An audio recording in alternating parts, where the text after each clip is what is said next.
Assalamualaikum warahmatullahi wabarakatuh. Yang terhormat Bapak Muhammad Kodratun Naja, MPD selaku dosen mata kuliah Pendidikan Kewarganegaraan. Kami dari kelompok 6 yang beranggotakan saya Ulfi Nur Arham 108, Bindika Tikasari 115, Reski Ananda 126. Selanjutnya langsung saja saya serahkan ke bagian materi. Materi yang akan kita paparkan berjudul Politik dan Strategi Nasional. Yang pertama, pengertian politik dan strategi. Pengertian politik, secara etimologis, kata politik berasal dari bahasa Yunani yakni politeia. Politeia berasal dari akar kata polis dan teia. Polis mengandung arti kesatuan, masyarakat yang berdiri sendiri, yaitu negara, sedangkan teia mengandung arti urusan. Dalam bahasa Indonesia, politik dalam arti politik mempunyai makna kepentingan umum warga negara suatu bangsa. Pengertian strategi. Strategi berasal dari bahasa Yunani, yakni strategia, yang artinya adalah seni seorang panglima yang biasanya digunakan dalam peperangan. Dalam pengertian umum, strategi adalah cara untuk mendapatkan kemenangan atau pencapaian tujuan. Dengan kata lain, strategi pada dasarnya merupakan seni dan ilmu menggunakan dan mengembangkan kekuatan, ideologi, politik, ekonomi, sosial budaya, dan hankam untuk mencapai tujuan yang telah ditetapkan sebelumnya. Politik dan strategi nasional. Politik nasional adalah asas, haluan, usaha, serta kebijaksanaan negara tentang pembinaan, perencanaan, pengembangan, pemeliharaan, dan pengendalian, serta penggunaan kekuatan nasional untuk mencapai tujuan nasional. Strategi nasional disusun untuk pelaksanaan politik nasional, misalnya strategi jangka pendek, jangka menengah, dan jangka panjang. Dengan demikian, strategi nasional adalah cara melaksanakan politik nasional dalam arti mencapai sasaran dan tujuan yang ditetapkan oleh politik nasional. Yang kedua yaitu dasar penyusunan politik nasional. Yang pertama, proses penyusunan politik dan strategi nasional perlu memahami pokok-pokok pikiran yang terkandung dalam sistem manajemen nasional yang berlandaskan ideologi Pancasila, UUD 1945, wawasan Nusantara, dan ketahanan nasional.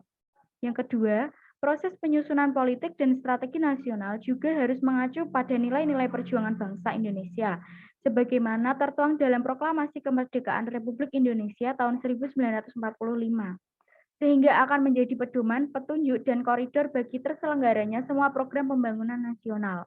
Yang ketiga, proses penyusunan politik dan strategi nasional juga harus mencerminkan jati diri, budaya, adat istiadat, bahasa, dan lingkungan masyarakat Indonesia yang beradab dan adiluhung. Selanjutnya yaitu faktor-faktor yang berpengaruh dalam penyusunan politik dan strategi nasional yang akan dipaparkan oleh rekan saya, Reski Ananda. Faktor-faktor yang berpengaruh dalam penyusunan politik dan strategi nasional. Yang pertama, perkembangan global. Dalam menyusun politik dan strategi nasional, perkembangan lingkungan strategis pada skala global harus diperhatikan, khususnya yang terkait dengan hubungan luar negeri, politik luar negeri, dan perdagangan internasional. Karena itu akan menjadi pertimbangan dalam penyusunan politik dan strategi nasional. Perkembangan regional. Sebagai komunitas regional Asia Tenggara, bahasa Indonesia menjadi negara yang sangat penting bagi terwujudnya kawasan regional Asia Tenggara yang aman, damai, sejahtera, dan dinamis, sehingga politik dan strategi nasional yang disusun harus mampu mengadaptasi perkembangan regional.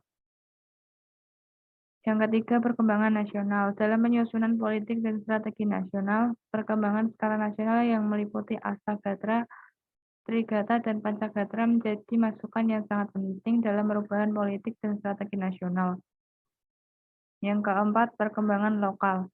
Dalam penyusunan politik dan strategi nasional, aspek lokal seperti berkembangnya otonomi daerah, desentralisasi, dan nilai-nilai kearifan lokal juga menjadi bahan pertimbangan. Proses penyusunan politik dan strategi nasional. Yang pertama, Orde Lama atau demokrasi terpimpin. Proses penyusunan politik dan strategi nasional dimulai dari pembentukan Dewan Perancang Nasional atau Depernas melalui UU Nomor 8 Tahun 1958. Tugas dari Depernas ialah untuk mempersiapkan rancangan undang-undang. Dalam jangka waktu 1 tahun, Depernas berhasil menyusun naskah rancangan undang-undang pembangunan nasional semesta berencana 8 tahun dari tahun 1961 sampai 1969. Politik dan strategi nasional pada masa Orde Lama ditunjukkan untuk merancang pola pembangunan masyarakat yang adil makmur atau masyarakat sosialisme Indonesia. Yang kedua, Orde Baru atau Demokrasi Pancasila. Proses penyusunan politik dan strategi nasional pada era Orde Baru didasarkan pada Undang-Undang 1945, khususnya pasal 3 sebelum diamandemen, di mana MPR menetapkan Undang-Undang Dasar dan Garis Besar Haluan Negara atau GBHN. GBHN merupakan program pembangunan nasional di segala bidang untuk mencapai tujuan nasional dan mewujudkan cita-cita nasional.